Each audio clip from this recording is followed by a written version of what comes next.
என்ன பண்ணிக்கிட்டு இருக்க? இங்க வா, வந்து இப்படி பக்கத்துல உட்காந்துக்க. வா. குருவோட வார்த்தைகள்ல நம்பிக்கை வைக்கிறது அப்படிங்கிறது நம்மளோட மனசுல அவருக்கு ஒரு பீடம் அமைப்பதை போன்றது.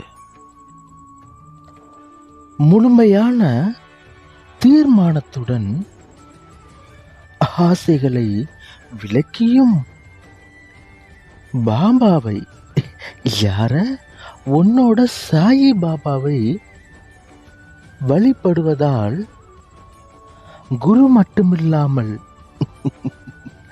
பரபிரம்மாவும் கூட வெகுவாக மனம் இலகுவார். ஓம் ஸ்ரீ திவ்ய சாய் பாபா நமோ நமகன்னு சொல்லிக்க.